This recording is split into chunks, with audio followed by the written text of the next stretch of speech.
గుంటూరు జిల్లా మంగళగిరిలో తెలుగుదేశం జనసేన కూటమి ఆధ్వర్యంలో జయహో బీసీ సభ జరగనుంది. రెండు పార్టీల అధ్యక్షులు హాజరయ్యే ఈ బహిరంగ భారీ సభలో ఉమ్మడి బీసీ డిక్లరేషన్ను విడుదల చేస్తారు. రాష్ట్రం నలుమూలల నుంచి బీసీలు, టీడీపీ, జనసేన కార్యకర్తలు పెద్ద ఎత్తున తరలివస్తున్నారు. ఈ సభ కోసం పెద్ద ఎత్తున ఏర్పాట్లు చేశారు. మధ్యాహ్నం 3 గంటలకు సభ ప్రారంభమై సాయంత్రం 6 గంటలకు ముగుస్తుంది. వేదికపై దాదాపు 300 మంది ప్రతినిధులు కూర్చునేలా తీర్చిదిద్దారు. బీసీల అభివృద్ధికి సంబంధించిన అంశాలను డిక్లరేషన్ ద్వారా ఇరువురు నేతలు ప్రకటిస్తారు.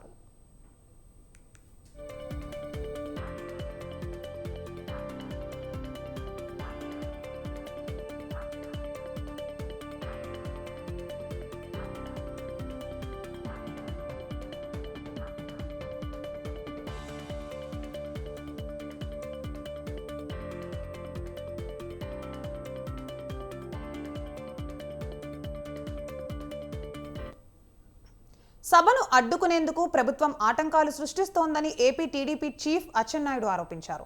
రాష్ట్ర వ్యాప్తంగా వచ్చిన వినతులు, లోకేష్ యువగలం పాదయాత్రలో ప్రజల నుంచి వచ్చిన వినతులు, చంద్రబాబును కలిసి వివరించిన అంశాలు మొత్తం క్రోడీకరించి డిక్లరేషన్ తయారు చేసినట్లు మాజీ మంత్రి కొల్లు రవీంద్ర తెలిపారు. ఈ సభలో లోకేష్, బాలకృష్ణతో పాటు రాష్ట్ర స్థాయి నేతలు పాల్గొంటారని తెలిపారు. జయహో బీసీ సభను విజయవంతం చేయాలని జనసేన పీఏసీ చైర్మన్ నాదెండ్ల మనోహర్ పిలుపునిచ్చారు. రైట్, ఇక ఇదే అంశంపై మరింత సమాచారం మా ప్రతినిధి సంతోష్ ఫోన్ లైన్ లో అందిస్తారు. సంతోష్, చెప్పండి. Thank you Priya.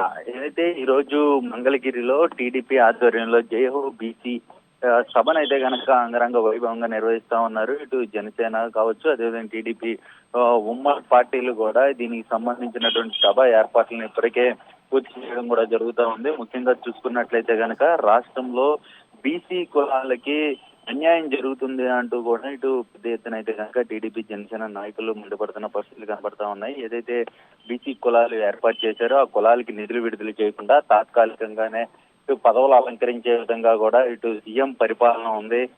బీసీలు అంటే కూడా వెన్నెముక అన్నటువంటి ఈ ముఖ్యమంత్రి జగన్మోహన్ రెడ్డి ఇప్పుడు ప్రస్తుతం చూసుకున్నట్లయితే కనుక బీసీలను పట్టించుకోలేని పరిస్థితిలో ఉన్నారంటూ కూడా పూర్తి స్థాయిలో ఇప్పటి వరకు కూడా ఎద్దేవా చేసిన పరిస్థితులు కనబడ్డాయి. ఏదేమైనప్పటికీ అయితే ఈ రోజు రాబోయేటువంటి కార్యకర్తలు కావచ్చు, బీసీ నాయకులు కావచ్చు, అనేక విధాలుగా కూడా ప్రభుత్వం అడ్డంకులు సృష్టిస్తున్నట్టు కూడా ఇటు టీడీపీ నాయకులు ప్రభుత్వంపై రుజువెత్తుతున్న పరిస్థితులు కనబడతా ఉన్నాయి. ఎందుకంటే ఇటు సభకు రానివ్వకుండా ఇటు బస్సులు ఆటంకాలు కావచ్చు, ప్రైవేటు ప్రభుత్వ బస్సులు కూడా రానివ్వకుండా కూడా ప్రభుత్వం అనేక విధాలుగా కూడా వేధిస్తున్న పరిస్థితులు కనబడతా ఉన్నాయి. ఏదేమైనప్పటికీ ఇటు బీసీలకి న్యాయం చేసేది ఒక టీడీపీ అధినేత చంద్రబాబు నాయుడు మాత్రమే అంటూ కూడా ఇటు టీడీపీ నాయకులు చెప్తా ఉన్నారు. ఏదేమైనప్పటికీ ఈ రోజు జరగబోయేటువంటి సభ అనేది కూడా విజయవంతం చేయాలంటూ కూడా ఇటు జనసేన పార్టీ నుంచి పీఏసీ చైర్మన్ నాదెండ్ల మనోహర్ పిలుపునివ్వడం కూడా జరిగింది. అంతేకాకుండా ఇటు టీడీపీ బీసీ నాయకులు ఇటు కొల్లు రవీంద్ర కావచ్చు, అదేవిధంగా అచ్చెన్నాయుడు కావచ్చు, యనమల రామకృష్ణ కావచ్చు, వీరందరూ కూడా ఈ బీసీ ఏదైతే ఈ బీసీ సభ జయహో బీసీ సభ అనేది కూడా విజయవంతం చేసేందుకు కూడా కృషి చేస్తున్నట్టు కూడా తెలుస్తా ఉంది. ఏదేమైనప్పటికీ రాష్ట్రంలో బీసీలు అనేది కూడా ఇటు